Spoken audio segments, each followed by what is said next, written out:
Hello and welcome to the first question week. I didn't really get enough questions until yesterday when I moaned, and now I have a nice page of questions. What is your name, James Bailey? What is your favourite colour? Green. What is the airspeed velocity of an unladen swallow? Well, it turns out from some research that if you multiply the wing amplitude by the wing beat frequency by 3, it gives you a rough estimate of the airspeed velocity of any flying animal. So, airspeed velocity of an unladen swallow, 3AF. Plug in for the swallow of your choice.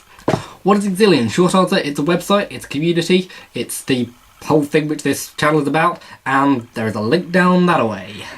What is the best thing about Exilian? The fact that we have a really nice community of awesome people that is democratically run and is generally completely freaking awesome and makes awesome stuff and writes poems. And where am I supposed to stop with this question? What is the worst thing about Exilian? The fact that we need more awesome people. Links. What is your favourite book ever? That is a very difficult question and I probably don't have an answer to it. But as a random pick, I'm going to say The Wands of Future King by T.H. White. Read it if you haven't. Will you ever show us the contents of your library? Ta-da! Seriously though, if you want to know more about the kind of stuff I read, there is the Exilian Storytellers Hall, or there is my Goodreads account. Links below. Favourite YouTube channel? Why this one? Because it's the one I only ever do anything with. Where did you get that lovely scarf from? My sister got it for me, so you'll have to ask her, except you can't. Would it be possible to give an in-depth analysis of the pasty tax? Okay, here's the story. Essentially, in the UK, hot foods you pay value-added tax on. Cold food you do not pay value-added tax on. Previously, pasties have been defined as cold foods because they're sold kind of warmed up, but then they cool down and you basically eat them cold.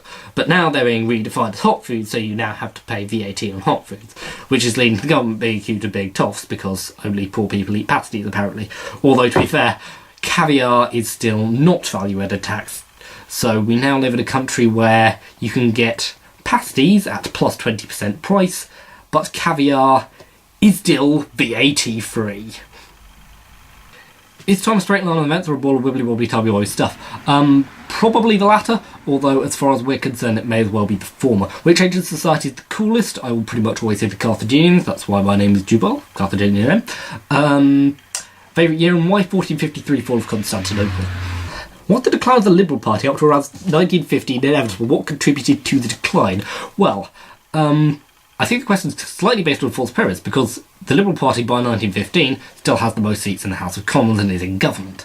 The major problem with the Liberal Party was that it actually pretty much physically split in two during the First World War, which was primarily a result of the pressures and so on of wartime. There were some problems such as the increasing Irish Home Rule movement, which was causing problems for the government, but generally the Liberals had just come off the back of things like the People's Budget and some of their largest achievements to date. So I think it's going too far to say that they were necessarily in decline, and it's certainly it wasn't inevitable. Inevitable is a horrible word. Never use the word inevitable in history. Never use it. Because you see, inevitable really implies that what was going to happen was going to happen, which would mean that history was a completely pointless subject because you couldn't look at the factors as to why it happened, because it was always going to.